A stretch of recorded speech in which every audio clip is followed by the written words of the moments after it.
26 జనవరి 1950లో అమల్లోకి వచ్చింది. ఈ రాజ్యాంగంలో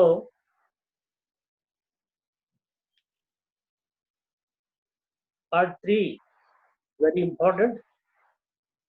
పార్ట్ 3లో ఫండమెంటల్ రైట్స్ దేని గురించి అయితే ఇవాళ మాట్లాడుకుంటున్నామో దాంట్లో ఉన్నాయి.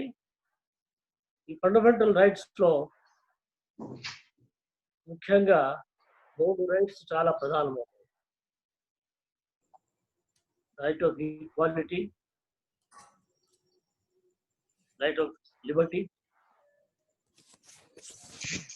And freedom. ఈ మూడింటిని గోల్డెన్ ట్రయాంగిల్ అని కూడా, because these are most essential right. మిగతా ఆర్టికల్స్ కూడా వీటికి రిలేటెడ్ అయి ఉంటాయి. ఫండమెంటల్ రైట్స్ విధంగా ఏ చట్టం చేయకూడదు. ఆర్టికల్ 13 అనే ఒక ఆర్టికల్లో ఈ అంశం పొందుపరచబడింది. ఆల్రెడీ అనేక చట్టాలు రాజ్యాంగం రాకమునుపు చట్టాలు ఉన్నాయి. ఆ చట్టాల్లో ఫండమెంటల్ రైట్ కు భిన్నంగా ఏదైనా ఉంటే అవి వాయిడ్ అయిపోతే ఇల్లీగల్ గా ఉంటాయి, అవి అమల్లోకి రావు. అదేవిధంగా రాజ్యాంగం అమల్లోకి వచ్చిన తర్వాత అనేక చట్టాలు వచ్చాయి. ఆ చట్టాల్లో కూడా ఏదైనా ఫండమెంటల్ రైట్స్ భిన్నంగా ఉంటే అవి వాయిడ్ అవుతాయి.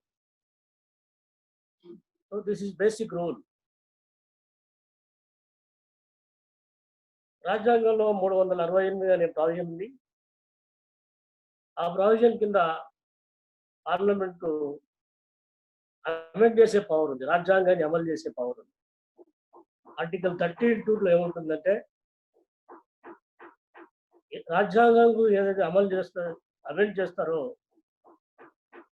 ఆ అమెండ్ చేసిన ప్రావిజన్ ఫండమెంటల్ రైట్స్ కు భిన్నంగా ఉన్నా సరే అది అమల్లోకి వస్తుంది.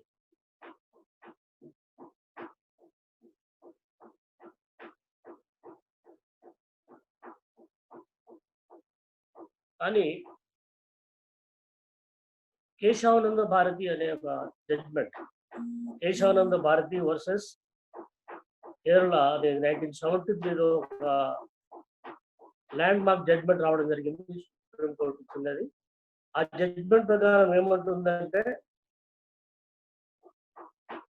నో డౌట్ పార్లమెంట్ కు అమెండ్ చేసే పవర్ ఉంది, కానీ బేసిక్ స్ట్రక్చర్ ను మార్చకుండా, దాన్ని డిస్ట్రాయ్ చేయకుండా అమెండ్మెంట్ చేసే పవర్ వాళ్ళు ఉపయోగించుకోవాలి. ఆర్టికల్ 368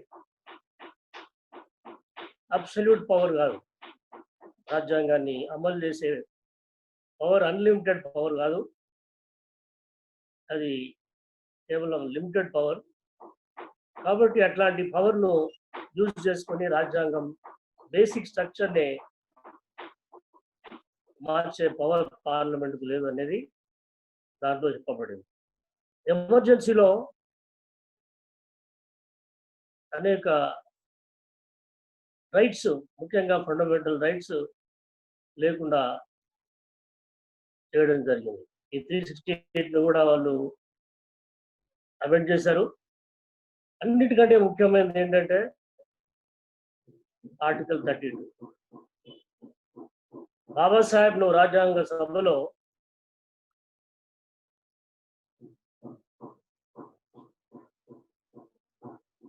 చర్చ జరుగుతున్నప్పుడు ఈ ఆర్టికల్ 32 మీద ఏమన్నారంటే, ఒకవేళ నన్ను ఈ రాజ్యాంగంలో అన్నిటికంటే ఇంపార్టెంట్ ప్రొవిజన్ ఏదైనా ఉన్నదని అడిగితే అది నేను ఆర్టికల్ 32 అని చెప్తాను. ఆర్టికల్ 32 లేకుండా అసలు ఈ రాజ్యాంగమే లేదు అని చెప్తాను నేను అని అన్నారు. ఆర్టికల్ 32 ఏంటంటే, ఫండమెంటల్ రైట్స్ ఉల్లంఘించినప్పుడు పౌరుడు సుప్రీంకోర్టు వెళ్ళి ఆ ఏదైతే హక్కును బ్రీచ్ చేశారో, వైలేట్ చేశారో దానికి వ్యతిరేకంగా ఆయన ఒక రిట్ పిటిషన్ వేసి సుప్రీంకోర్టును సరి అయిన ఆర్డర్, డైరెక్షన్ తీసుకునే అవకాశం.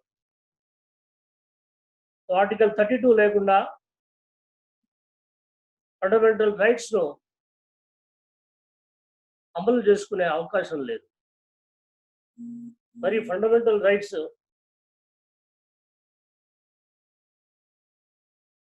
అంటే ఏమిటో ఒకసారి చూద్దాం. Article 14 right to equality.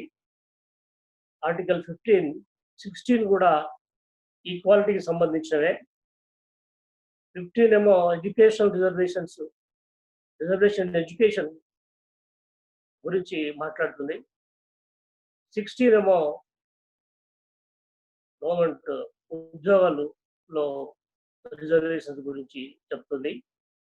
So ఈ 14, 15, 16 మూడు కూడా ఈక్వాలిటీకి సంబంధించిన అంశాలు. తర్వాత ఆర్టికల్ 17 అబాలిషన్ ఆఫ్ అన్టచబిలిటీ. అన్టచబిలిటీని, అంటరానితనాన్ని అబాలిష్ చేస్తూ, నిషేధిస్తూ, అది ఏ ఫామ్లో అయినా అది ప్రాక్టీస్ చేయకూడదు అని చెప్పే ప్రొవిజన్ ఆర్టికల్ 17. తర్వాత ఆర్టికల్ 18 పెద్ద ఇంపార్టెంట్ కాదు.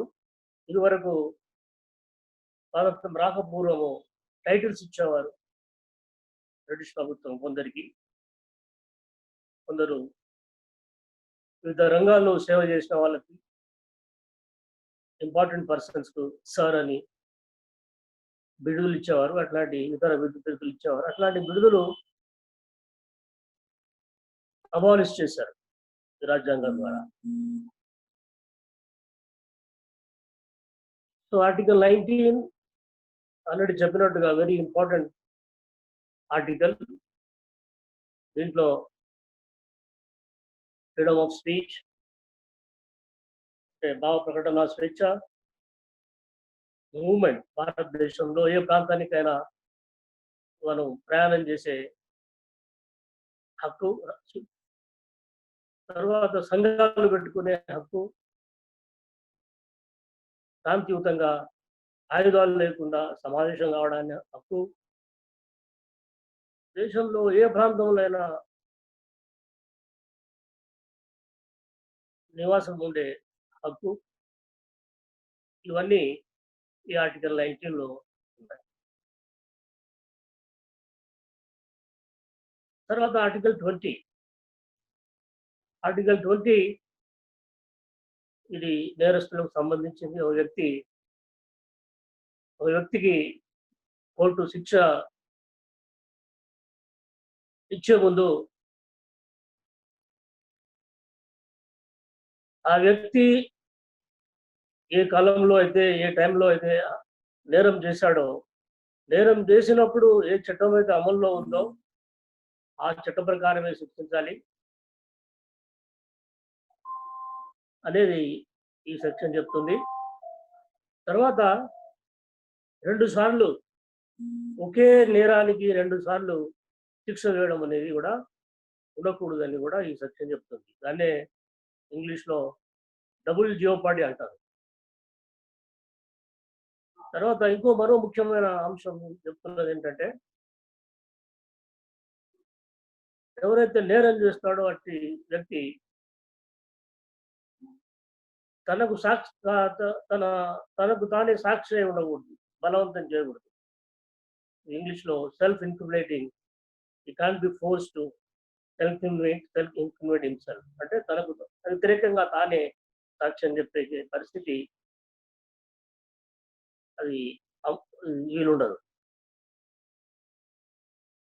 ఆర్టికల్ 21 ఇదివరకు చెప్పినట్టు వెరీ ఇంపార్టెంట్ సెక్షన్. కోర్టులో ఎక్కువ కేసులు ఈ ఆర్టికల్ 21 మీదనే వేస్తుంటారు. 21 ఏమొస్తుందంటే ఏం చెప్తుందంటే the person's life and liberty cannot be taken away without due procedure established by law. మనిషి యొక్క ప్రాణాన్ని కానీ ఆమె లిబర్టీని కానీ చట్టపరంగానే చట్టం పరంగానే తీసివేయచ్చు, కానీ ఆ చట్టం కూడా ఎట్లా ఉండాలంటే రీజనబుల్ ఉండాలి. ఆర్టికల్ 21 దీంట్లో వ్యక్తి యొక్క లిబర్టీ అంటే అరెస్ట్ చేయడము, ఇల్లీగల్ డిటెన్షన్స్, దాంట్లో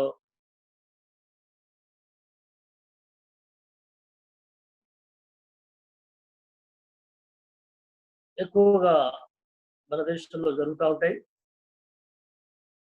కాబట్టి దాని గురించి మనకు ఎక్కువ కోర్టులో కేసులు చూస్తూ ఉంటాం. అట్లాగే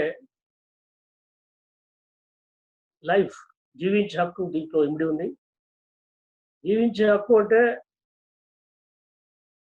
డిగ్నిటీతో జీవించడం, యానిమల్ ఎగ్జిస్టెన్స్ కాదు.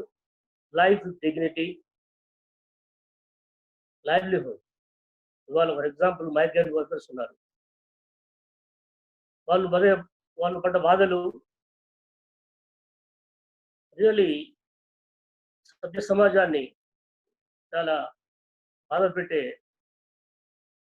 విషయంగా మారింది. మన దేశంలో ఇలాంటి ఇంత దీనావస్థలో కూడా ప్రజలు ఉన్నారా అనేది ఒక క్వశ్చన్ మార్క్గా తయారైంది. ఆర్టికల్ 21 చాలా important provision. Next article 22. Article 22లో ఒక మనిషి అరెస్ట్ చేసినప్పుడు వితిన్ 24 hours ఆ వ్యక్తిని కోర్టు ముందు హాజరుపరచాలి. అరెస్ట్ చేసిన వ్యక్తికి గ్రౌండ్స్, ఏ గ్రౌండ్స్ మీద అరెస్ట్ చేస్తారో అది చెప్పవలసిన బాధ్యత పోలీసులది.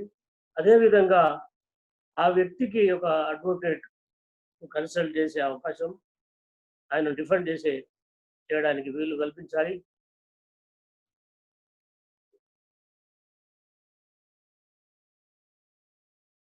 తర్వాత ఆ వ్యక్తిని డిటెన్షన్లో పెట్టాలంటే కోర్టు ఆర్డర్ లేకుండా ఆయన డిటైన్ చేయకూడదు. అందుకే 24 గంటలు లోపల ప్రొడ్యూస్ చేసి ఒక డిటెన్షన్ ఆర్డర్, రిమాండ్ ఆర్డర్ తీసుకోకుండా ఆయనను ఫర్దర్గా జైల్లో పెట్టే అవకాశం ఉండదని చట్టం చెప్తుంది. మిగతా ప్రావిజన్స్ అంత ఇంపార్టెంట్ కాదు, అయినా జస్ట్ గో త్రూ. ఆర్టికల్ 23 ఇది మనుషుల్ని అమ్మడం, మనుషుల్ని ఫోర్స్గా లేబర్ పని చేయించుకోవడం అనేది ఇది this is prohibited under law. Next 24 చిన్నపిల్లల్ని ఫ్యాక్టరీస్లో పని చేయించుకోవడం అనేది నేరం.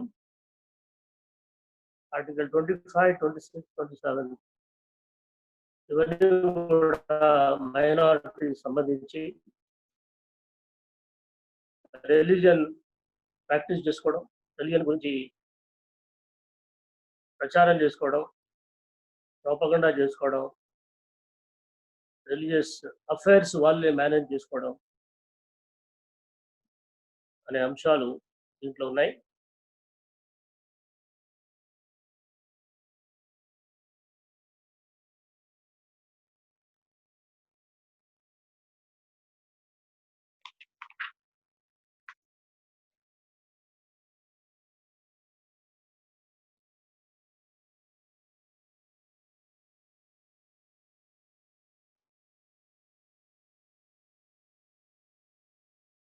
సో ఏదైతే నేను గోల్డెన్ ట్రయాంగిల్ అని చెప్పానో,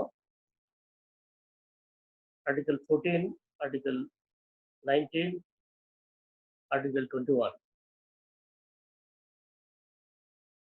ఈ ప్రియాంబుల్లో మనకు కనబడతాయి. రాజ్యాంగంకి ప్రియాంబుల్ ఉంది. ఈ ప్రియాంబుల్లో జస్టిస్, న్యాయము, లిబర్టీ, స్వేచ్ఛ, equality and fraternity. Liberty and equality. This is a promise. ఏదైతే రాజ్యాంగం ఏం చెప్తుందంటే పౌరులకు రాజ్యాంగం మీకు ప్రామిస్ చేస్తుంది అని చెప్పే అంశం కూడా బేసిక్ స్ట్రక్చర్ అని సుప్రీంకోర్టు చెప్పింది. దీంట్లో ప్రధానంగా 3 విషయాలు: Liberty, equality and fraternity. Babasaheb Ambedkar ఇది ఎక్కడి నుంచో తీసుకొచ్చాడు, ఫ్రాన్స్ నుంచో మరో దేశం నుంచో తీసుకొచ్చాడు అనే జనరల్గా మాట్లాడుతుంటారు. ఇది ఇండిజీనియస్ కాన్స్టిట్యూషన్ కాదు అని కొందరు విమర్శిస్తుంటారు. బాబాసాహెబ్ మాట్లాడుతూ ఏమన్నాడంటే ఈ 3 అంశాలు లిబర్టీ, ఈక్వాలిటీ అండ్ ఫ్రెటర్నిటీ అనేది తాను బుద్ధుడి నుంచి తీసుకున్నానని చెప్తాడు. బుద్ధుడు లిబర్టీ వాట్ గ్యారంటీ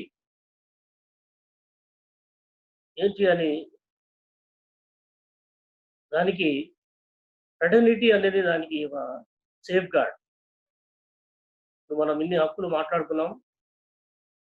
ఈ ఫండమెంటల్ రైట్స్ అయితే క్రియేట్ చేశారు, మరి వీటికి రెమెడీ ఏంటి, వీటి సేఫ్ గార్డ్ ఏంటి అనేది ముఖ్యమైన ప్రశ్న. ఎందుకంటే రాజ్యాంగంలో ఇన్ని హక్కులు, ఇంత ముఖ్యమైన హక్కులు ఉన్నప్పటికీ కూడా మనం రోజు వీటి ఉల్లంఘన కనబడుతుంది.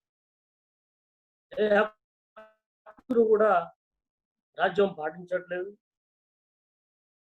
అందువలనే ఈ ఫండమెంటల్ రైట్స్ అమలుకు లేకపోతే వాటి ఉల్లంఘన వ్యతిరేకంగా తరచూ కోర్టుకు పోవాల్సిన పరిస్థితి, కోర్టుకు పోలేని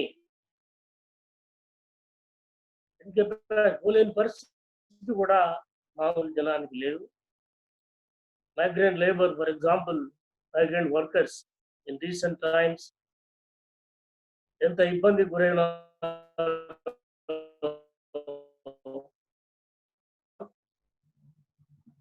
ఆర్టికల్ 32 ఇదివరకే నేను చెప్పినట్టు బాబాసాహెబ్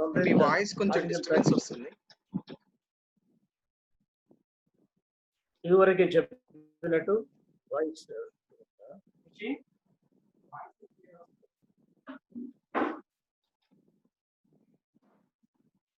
ఆర్టికల్ 32 కింద సుప్రీం కోర్టులో అనేక వ్యాజ్యాలు, అనేక రిట్ పిటిషన్స్ వేయడం జరిగింది. సుప్రీం కోర్టు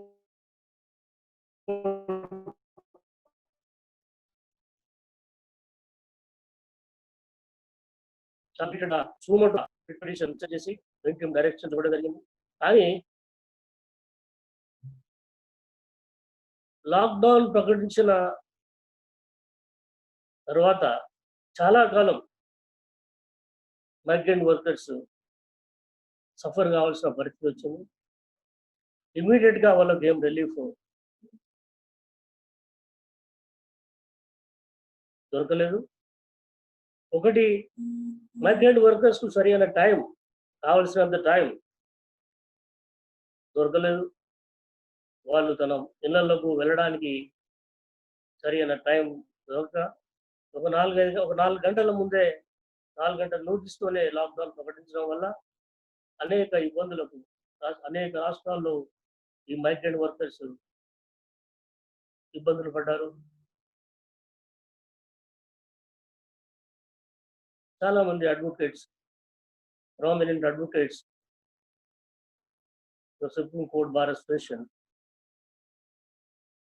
జ్యుడిషియరీ సరిగా స్పందించలేదు, మైగ్రెంట్ వర్కర్స్ కు అన్యాయం జరిగింది అనే వ్యాసాలు చాలా మంది రాశారు. కాబట్టి ఆర్టికల్ 32 ఏదైతే ఉందో చాలా ఎఫెక్టివ్ వెపన్. కానీ ఆ వెపన్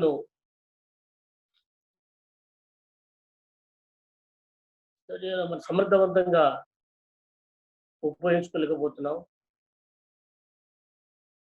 ఈ వంటెన్ వర్కర్స్ విషయంలో అది క్లియర్‌గా కనబడుతుంది. రైట్స్ రెమెడీ లేకుండా రైట్స్ లేనే లేవు. రైట్స్ అవి కాగితాల మీద పరిమితమై ఉంటాయి. కాబట్టి రాజ్యాంగం గొప్పతనం గాని, రైట్స్ యొక్క వాల్యూ గాని, రెమెడీ ఏదైతే ఎఫెక్టివ్‌గా ఇవ్వగలిగితేనే వాటికి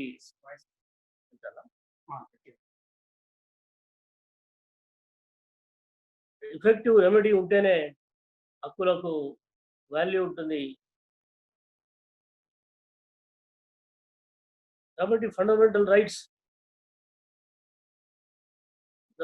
ఎంత మంచి రైట్స్ ఉన్నప్పటికి కూడా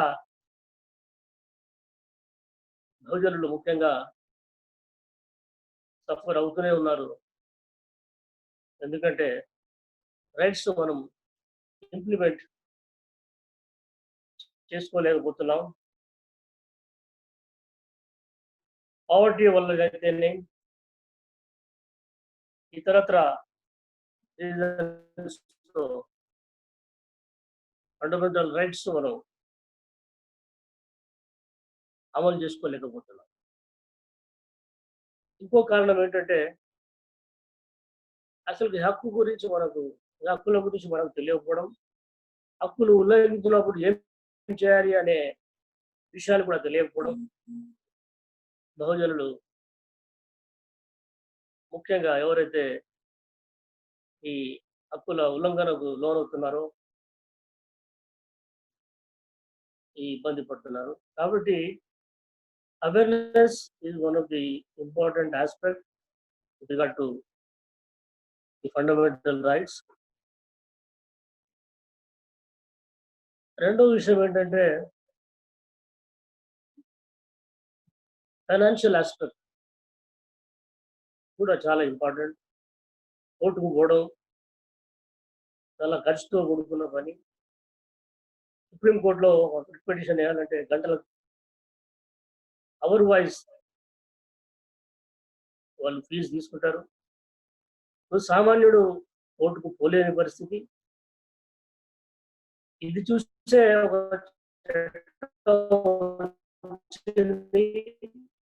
లీగల్ సర్వీస్ అథారిటీ యాక్ట్ అని. ఆ లీగల్ సర్వీస్ అథారిటీ యాక్ట్ లో ఆదాయం తక్కువ ఉన్న వాళ్ళకి, స్త్రీలకు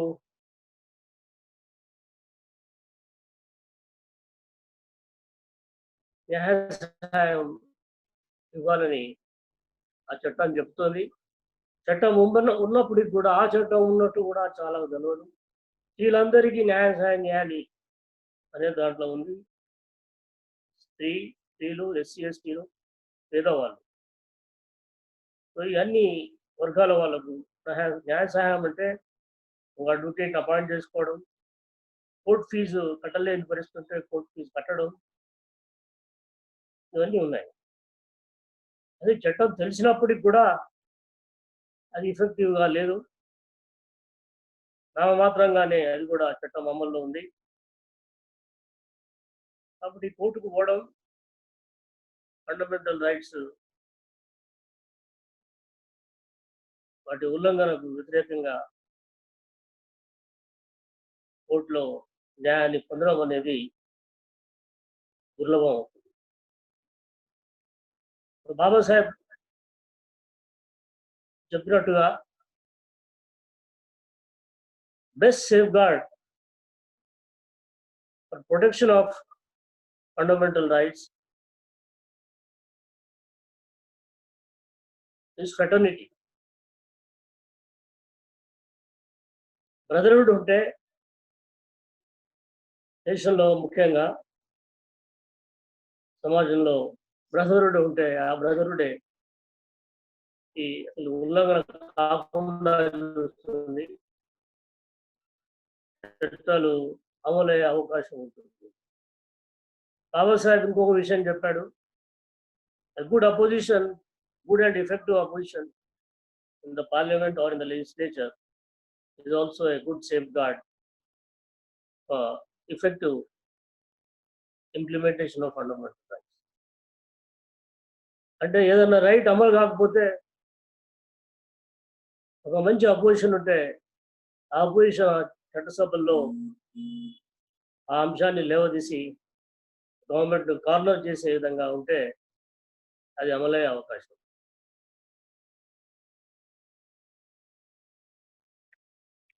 అందుకే బాబాసాహెబ్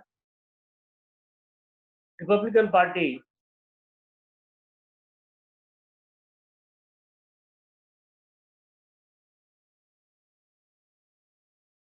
స్థాపించాలనుకున్నప్పుడు దాని మేనిఫెస్టోలో ప్రియాంబుల్లో ఉన్న అంశాలే దాంతో పొందుపరచడం జరిగింది. అంటే లిబర్టీ, ఈక్వాలిటీ, ఫ్రెటర్నిటీ ఇవే కేంద్రంగా జస్టిస్ 4 అంశాలు ఇవే కేంద్రంగా ఆ మేనిఫెస్టోలో ఉంచడం జరిగింది. కాంశీరామ్ పదే పదే చెప్తుండేవాడు, మనకు మేనిఫెస్టో లేదు, రాజ్యాంగమే మేనిఫెస్టో.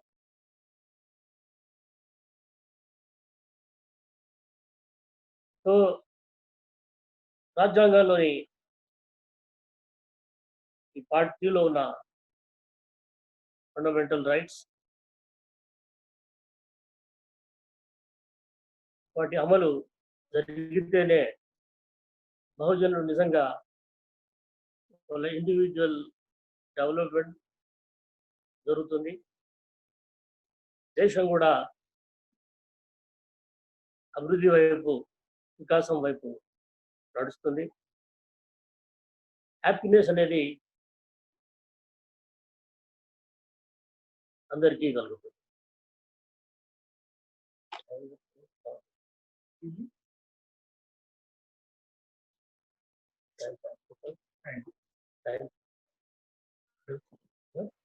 సార్ రామకృష్ణ గారు,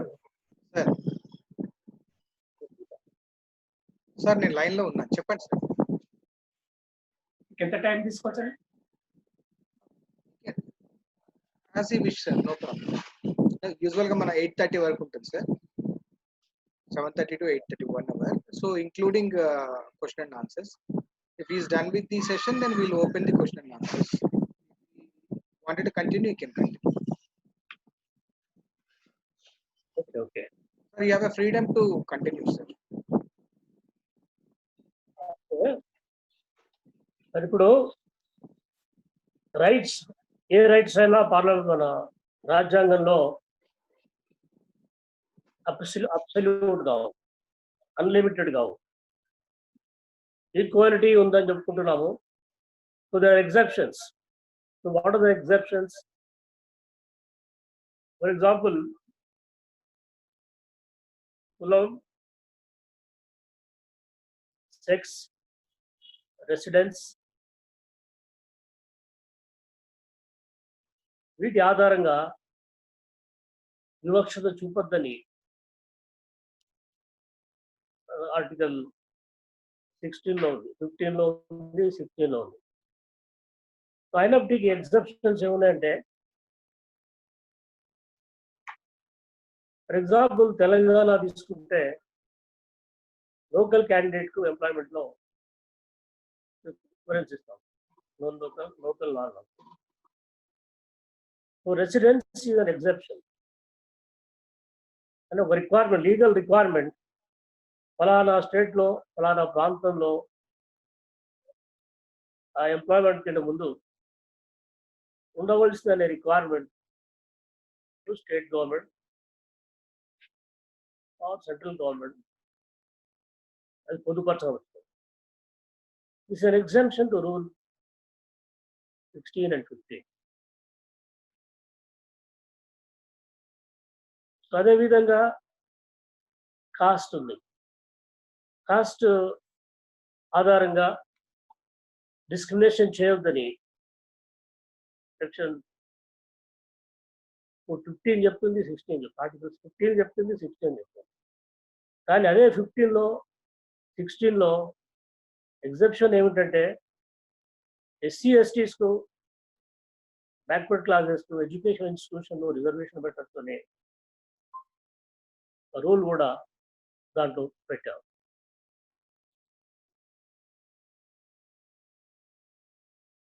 ఆర్టికల్ 19లో కూడా ఎగ్జెప్షన్స్ ఉన్నాయి. ఆర్టికల్ 19లో ఏం చెప్తున్నామంటే సిటిజన్లందరికీ భావ ప్రకటన స్ట్రెచ్ ఉంది,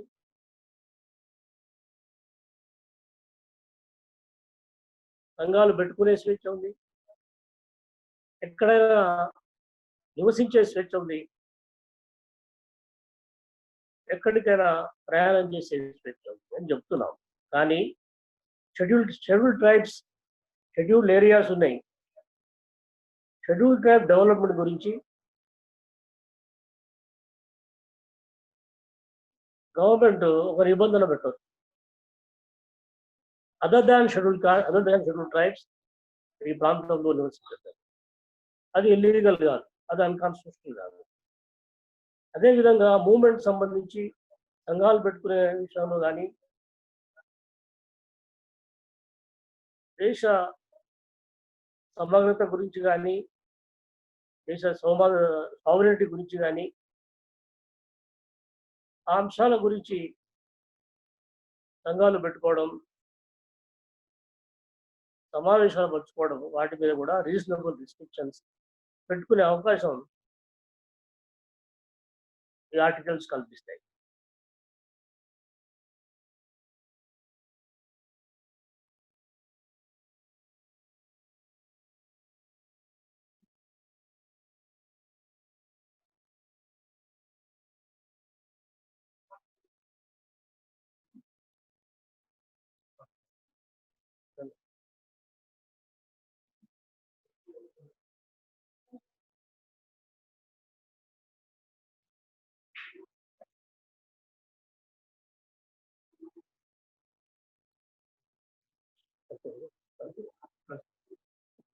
Friends, I'll stop here for interaction.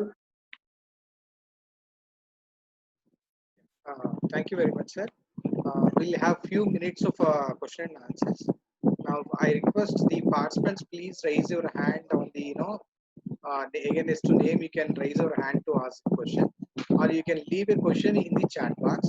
I will pass on to Narayan sir. Okay. So the first question is, as per the personal chart by the few participants, what is the best way to bring an awareness about these constitutional rights among the Bahujans? Because most of the majority of the Bahujans are uneducated and not much aware of the constitution. So what are the best ways? Because it's all documented. So that's what is the first question asked by one of the participants.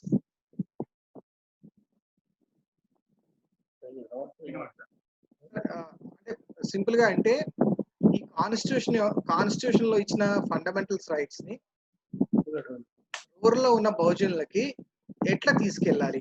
How to bring an awareness?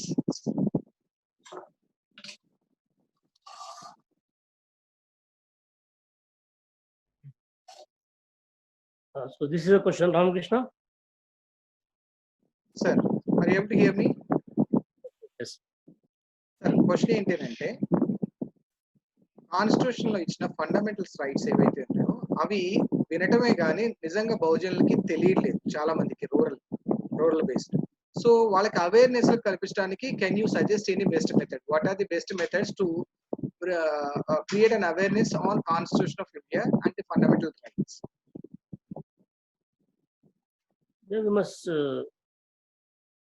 First of all సంఘాల్లో పనిచేసే వాళ్ళకు, సంఘ నాయకులకు legal awareness camps పెట్టాలి. ప్రతి సంఘం నాయకులకు, activist అందరికీ కూడా డిస్ట్రిక్ట్ లెవెల్లో, మండల్ లెవెల్లో లీగల్ అవేర్నెస్ క్యాంప్స్ పెట్టాలి. లీగల్ అవేర్నెస్ క్యాంపుల్లో ఈ చట్ట రాజ్యాంగం గురించి మనం ముఖ్యంగా కోర్టులో ఏ విధంగా మనం కేసులు వేయాలి, ఎలా పర్సూ చేయాలి అనే అంశం మీద అక్కడ local advocates, high court level advocates, అట్లాగే రిటైర్డ్ జడ్జెస్తో ఫ్రీక్వెంట్గా క్లాసెస్ ఏర్పాటు చేయాలి. లీగల్గా ఒక కమిటీని వేయాలి, రాష్ట్ర లెవెల్లో, డిస్ట్రిక్ట్ లెవెల్లో, మండల్ లెవెల్లో. అది 3 కావచ్చు, 4 కావచ్చు. ఇదివరకు యాక్చువల్లీ సాక్షి అనే గ్రూప్ ఎఫెక్టివ్గా పనిచేసింది. సాక్షి అని ఫ్రమ్ ఆల్ డిస్ట్రిక్ట్స్ అడ్వకేట్స్ రెగ్యులర్గా కలిసేవారు, ఆయా ప్రాంతాల్లో ఇష్యూస్ టేకప్ చేశారు. అట్లాంటి గ్రూప్ను ఒక స్టేట్ లెవెల్లో ఏర్పాటు చేసి దానికి district level, mandal level committees కూడా ఏర్పాటు చేస్తే చాలా బాగుంటుంది. Retired high court judge KC Bhanu garu very expert in legal issues. వారు జడ్జెస్కి ట్రైనింగ్ ఇస్తుంటారు. జూమ్ యాప్లో కూడా వారు ఈ లాక్డౌన్ పీరియడ్లో కొత్తగా రిక్రూట్ అయిన జడ్జెస్కు ట్రైనింగ్ ప్రోగ్రామ్ ఇచ్చారు. తర్వాత ఇదివరకే పనిచేస్తున్న జడ్జెస్కు వాళ్ళకు రిఫ్రెష్ కోర్సెస్ పిలుస్తారు ఆయన్ని. సో అట్లాంటి జడ్జి యొక్క సర్వీసెస్ మనం యూజ్ చేసుకోవచ్చు. సో ఈ విధంగా you can bring awareness Bahujans వల్ల అవేర్నెస్ తీసుకొచ్చి లీగల్గా మనం ఇష్యూస్ను ట్యాకిల్ చేయడానికి హెల్ప్ఫుల్గా ఉంటుంది. Yes sir, thank you sir. Sir, దీనికి కంటిన్యూషన్ క్వశ్చన్ ఒకటి ఏంటంటే, ఇప్పుడు ఇలాంటి కార్యక్రమం చేపట్టడానికి ఇప్పుడు జనరల్ గా ఈ 2005 ఇది ఆర్టీఐ యాక్ట్ వచ్చినప్పుడు, రైట్ టు ఎడ్యుకేషన్ వచ్చినప్పుడు, ఆర్టీఐ యాక్ట్ వచ్చినప్పుడు వీటి మీద ఎన్జిఓస్ కానీ గవర్నమెంట్ కూడా అవేర్నెస్ బాగా క్రియేట్ చేసింది. సో అట్లనే కాన్స్టిట్యూషన్ మీద కూడా అట్లా అవేర్నెస్ క్రియేట్ చేయడానికి will be there any support from the government అని అడుగుతున్నారు sir. Or what is the way to, మీరు సాక్షి ఒక గ్రూప్ బాగా పనిచేసింది అని చెప్పారు, అండ్ భాను గారి ఆధ్వర్యంలో వీ కెన్ ఆల్సో టేకప్ అని చెప్పారు. సో ఎట్లా అప్రోచ్ కావాలి, లేకపోతే అలాంటి అవేర్నెస్ ఇవ్వడానికి గవర్నమెంట్ ఏమైనా సపోర్ట్ చేస్తుందా other than the regular activists, social activists? Courts ఈ పని చేస్తూ ఉన్నాయి. లీగల్ సర్వీసెస్ అథారిటీ అని ఒక సంస్థ ప్రతి జిల్లాలో ఉంటుంది. న్యాయ సేవ సదన బిల్డింగ్ కూడా ఉంటుంది.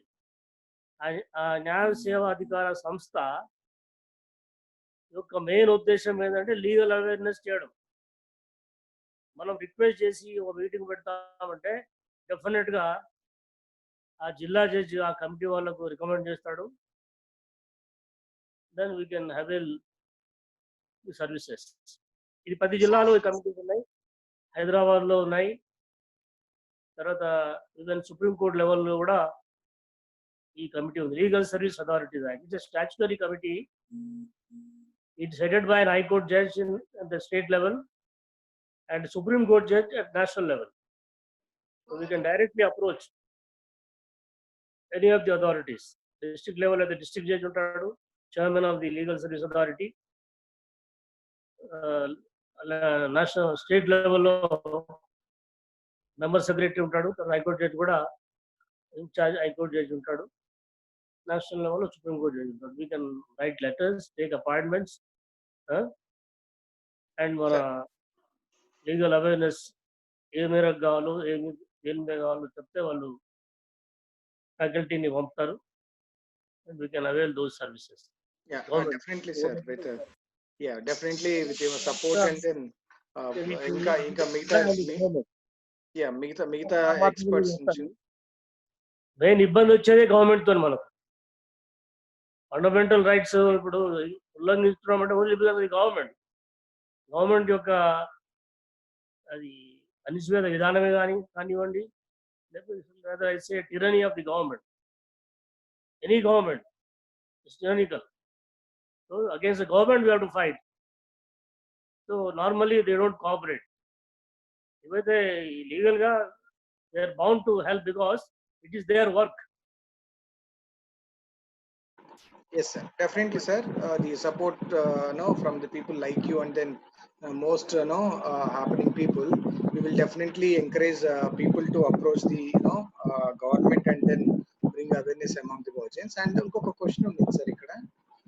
రావు గారు వచ్చేసి అసలు కాన్స్టిట్యూషన్ ని క్యాన్సిల్ అంటే when the constitution can be cancelled, constitution cancel చేసే సందర్భం ఏంటి అని అడుగుతున్నారు. అంటే ఏ స్థితి వస్తే మనం క్యాన్సిల్ చేయొచ్చు అని అడుగుతున్నారు. Right, the question yes type is when the constitution can be cancelled.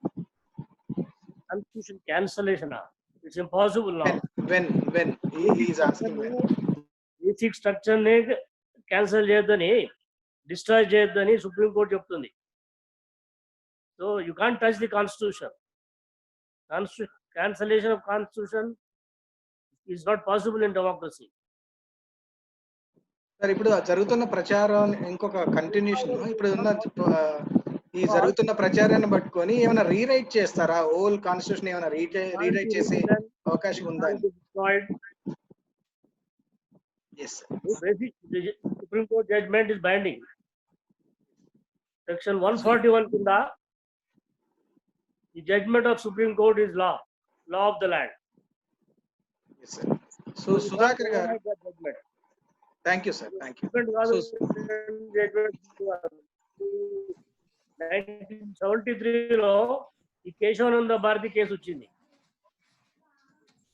Kesavananda Bharati వచ్చిన తర్వాత 1970 వస్తే 74 ఎమర్జెన్సీ వచ్చింది.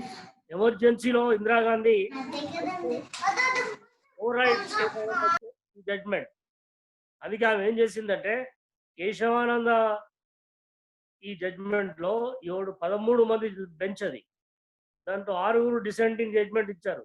ఎవరైతే డిసెంటింగ్ జడ్జ్మెంట్ ఇచ్చారో దాంట్లో జడ్జిను చీఫ్ జస్టిస్ చేసింది, 3 సీనియారిటీ తప్పించి. And she amended the constitution so that article 32 ఏదైతే చెప్పానో నేను, బాబాసాహెబ్ అన్నాడు కదా, heart and soul of the constitution article 32 అని, దాన్ని అమెండ్ చేసింది. ఏమని అమెండ్ చేసిందంటే prime minister and speaker are above the review, judicial review. అంటే ప్రైమ్ మినిస్టర్ను స్పీకర్ను వాళ్ళకి వ్యతిరేకంగా కేసు వేయద్దు సుప్రీంకోర్టులో, వాళ్ళ ఎలక్షన్ ఛాలెంజ్ చేస్తూ. They are beyond the reach of supreme court అనే ప్రావిజన్ పెట్టుకుంది. బట్ వాట్ హ్యాపెండ్ అగైన్, ఏదైతే తీసుకొచ్చిందో ఆమె అవన్నీ కూడా నలిఫై అయిపోయినాయి. సబ్సిక్వెంట్ 44th అమెండ్మెంట్ లో nullified. So it's not possible to cancel the constitution. That's what I guess. Yes, sir. So Sudhakar garu, can you ask your question? Unmute and ask your question. Sir, జై Bhim sir అందరికి. Narayana sir, జై Bhim sir.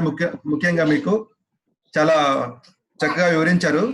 అయితే నాది ఒక చిన్న doubt sir. ఇప్పుడు మనకి social media platforms ఉన్నాయి కదా సార్, ఇది యాహూ ఉంది, మనకి మెయిల్ యాక్సెస్ ఉంది, జీమెయిల్ ఉంది, అలానే ట్విట్టర్ ఉంది, ఇన్స్టాగ్రామ్ ఉంది కదా సార్. వాళ్ళు ఒక పర్సన్ యొక్క అకౌంట్ ని అకారణంగా ఒక 6 months పాటు సస్పెండ్ చేశారనుకోండి సార్, వాళ్ళ మీద మనం పరువు నష్టం దావా వేసే అవకాశం ఉంటుందా సార్? అసలు పరువు నష్టం దావా అంటే ఏంటి, దాన్ని ఏ సందర్భంలో ఉపయోగించుకోవచ్చు చెప్పగలరా సార్? అంటే ఇప్పుడు సోషల్ మీడియాలో ఇప్పుడు కాంట్రవర్షియల్ పోస్టింగ్ పెడితే దాన్ని సస్పెండ్ చేశారు అనుకోండి, సబ్జెక్ట్ ఏంటి, పోస్టింగ్ ఏంటి, ఇంతకి అది ఇంపార్టెంట్ కదా. ఇప్పుడు they have got certain powers, government has got certain powers. ఇప్పుడు we can't criticise the government, number 1. Our posting should not be defamatory against the government. అట్లాంటి పోస్టింగ్ పెడితే they can proceed. But simply because your account is close or suspended, defamation ఎట్లా చేస్తాం? Basing on the subject, the content of the posting.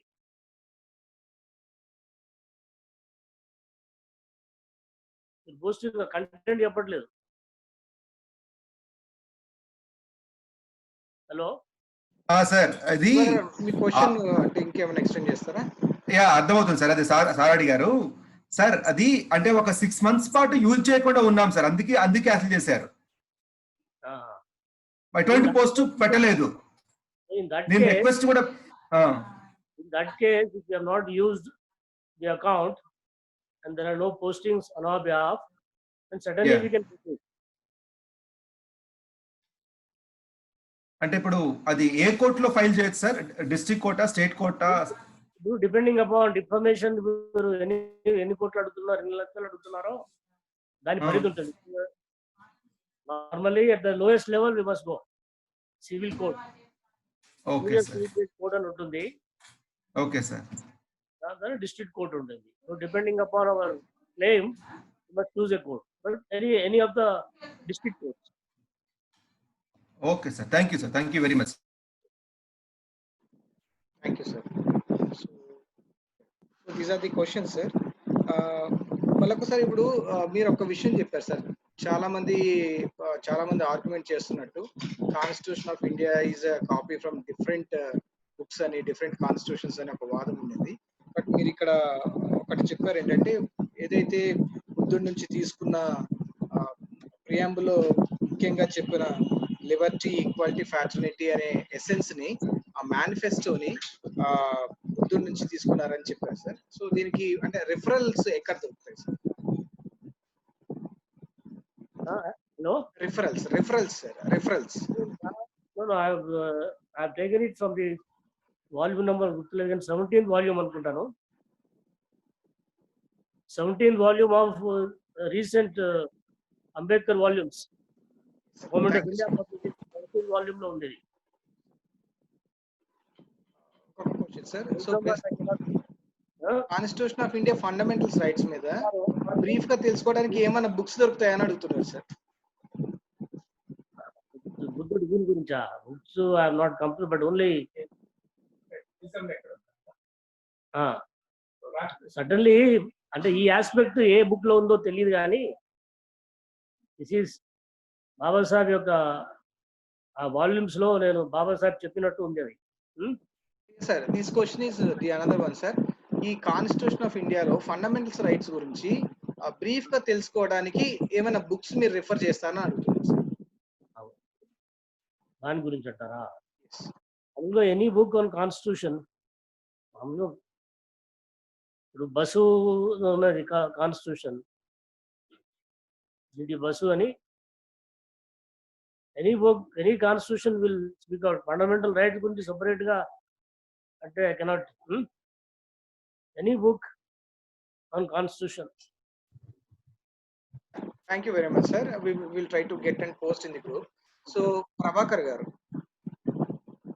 please unmute yourself and ask your question.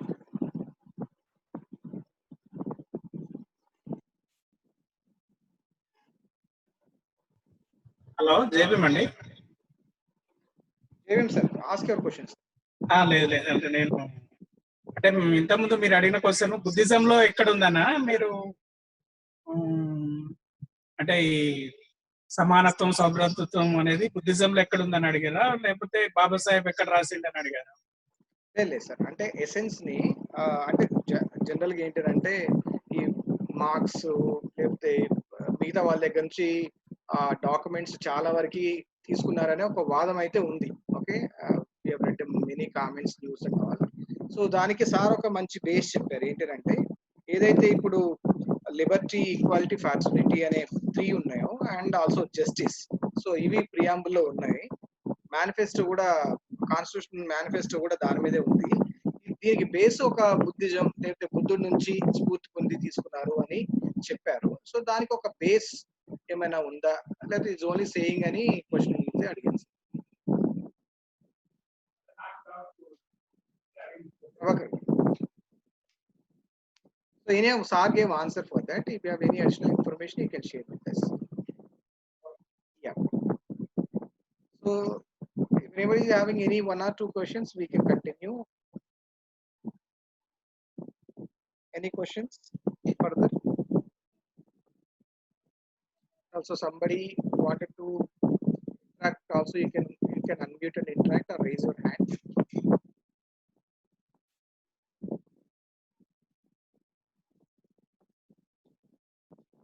You can unmute yourself and ask the question. Hello hello Narayana నేను sir. ఎవరు మీ hello పేరు చెప్పండి. నేను నేను సంపత్ మాట్లాడుతున్నా. Ramakrishna Yes sir, yes sir. Narayana. ఇప్పుడు మన ఈ సోషల్ గా ఉండవలసినటువంటి ఇవి రియాలిటీస్ ఎట్లా కావాలంటే కాన్స్టిట్యూషన్ లో ఇవి రియాలిటీస్, మనకు హక్కులు, ఇవి కాన్స్టిట్యూషనల్ అసర్షన్స్ కాన్స్టిట్యూషన్ వైజ్. అయితే ఇవి సోషల్ రియాలిటీస్ చేయడంలో ప్రభుత్వం యొక్క బాధ్యత అనేది కూడా ఆబ్లిగేటరీగా ఉంటుందా?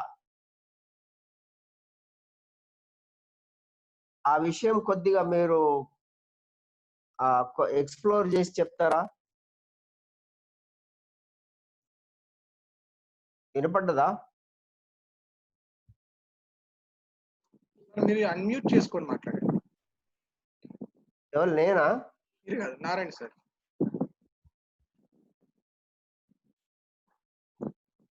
నేను చెప్పింది వినపడ్డదా Ramakrishna? Yes sir, Ah. yes. చెప్పండి మళ్ళీ ఒకసారి. ఏం లేదు, ఇప్పుడు కాన్స్టిట్యూషన్ లో మనకు రైట్స్ కానీ లేకపోతే కంఫర్ట్స్ కానీ ఏదన్నా ఉంటుంది, అది ప్రభుత్వము వీటిని బాధ్యత అనేది ఉందా? సార్ మీ వాయిస్ క్లియర్ గా లేదు. ఒకసారి స్టేబుల్ గా ఉంటే మరి ఒక్కసారి క్లియర్ గా లేదు. కొద్దిగా నా క్వశ్చన్ టెక్స్ట్ లో పంపించిన చాట్ లో. ఇప్పుడు ఓకే సార్, ఇప్పుడు మాట్లాడండి.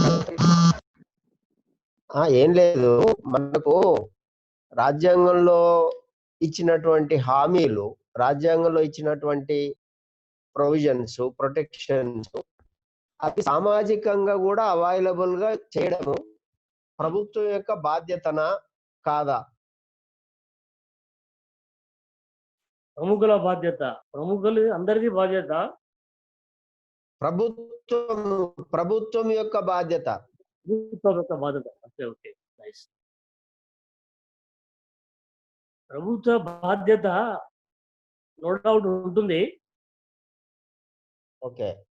But the constitution, Ambedkar himself did not believe the government, and therefore he made provisions like 32, Article 32, and all these fundamental rights. Only the nature of the governments all throughout the world is tyrannical and oppressive. The entire history shows any government, whatever philosophy it professes, they have been tyrannical and oppressive. Therefore, need arose for the provisions like fundamental rights.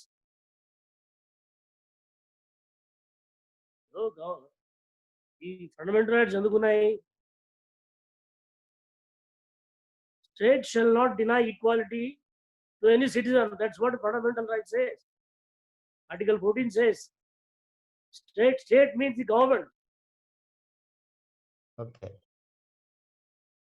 Again, there shall not be any discrimination. No citizen will be discriminated on the basis of so and so. All these fundamental rights, obligation is cast on the government. The government, for example, migrant workers are there. The government has failed to take care of them, its obligation. Therefore, situation arose, as we have seen. Government బాధ్యత లేదు కాబట్టి ఇదంతా సమస్య. ఇంకా government బాధ్యత లేదా అని అనడం కాదు. Governments are like that, and they will be there forever. And it is the citizens and the people who are more aware who must lead the struggle against the government whenever the rights are violated. That's my answer. అంటే ఇప్పుడు ఒకటి రాజ్యాంగబద్ధంగా అయినప్పుడు ప్రజలు ఎవరన్నా ప్రజల తరఫున అడగడం అనేది రాజ్యాంగబద్ధంగా కరెక్టే, అంతే కదా? Yes, it's constitutional. Okay, thank you.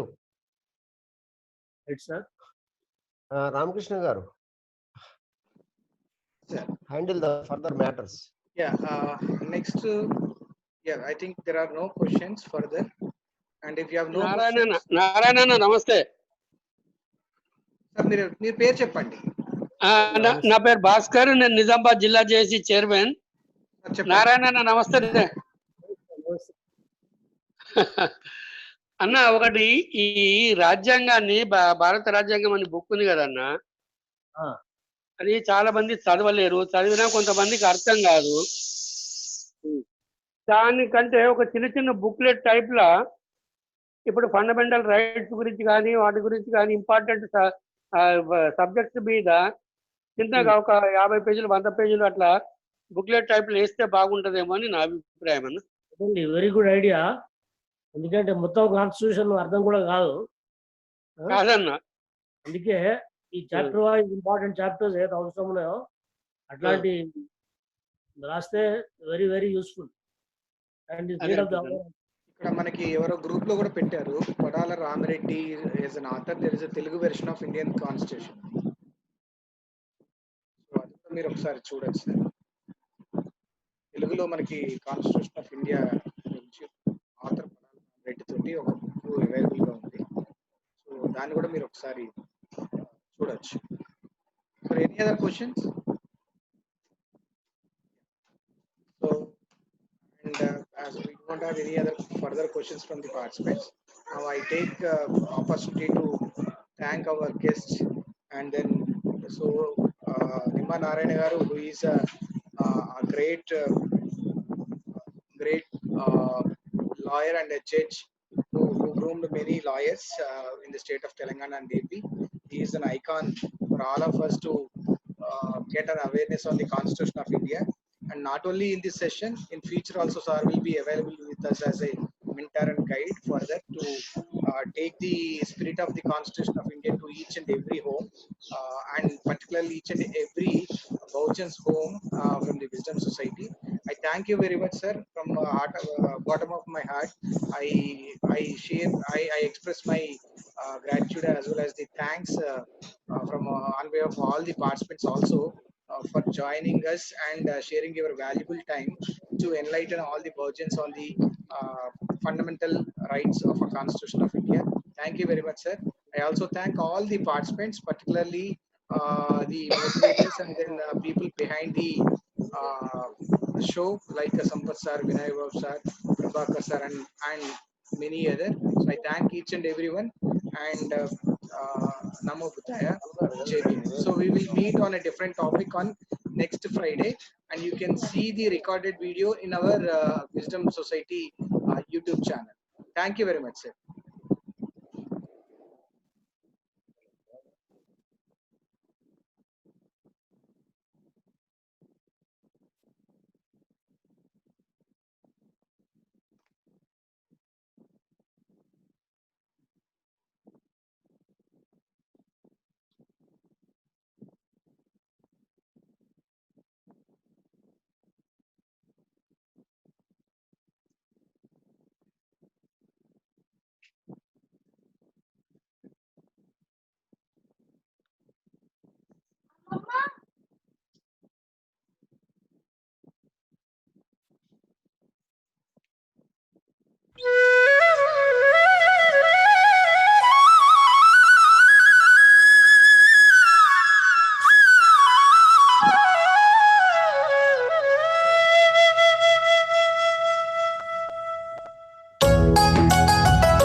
शरणं गच्छामि, बौद्धं शरणं गच्छामि, संघं शरणं गच्छामि, धर्मं शरणं गच्छामि, बुद्धं शरणं गच्छामि, बौद्धं शरणं गच्छामि, संघं शरणं गच्छामि, धर्मं शरणं गच्छामि.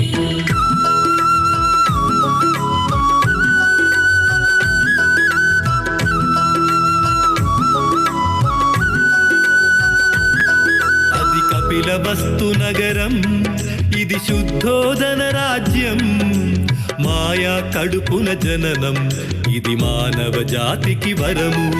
ఈ భువనంపై ఓ బుద్ధుడు, తన పేరే సిద్ధార్థుడు. బుద్ధం శరణం గచ్ఛామి, బౌద్ధం శరణం గచ్ఛామి, సంఘం శరణం గచ్ఛామి, ధర్మం శరణం గచ్ఛామి.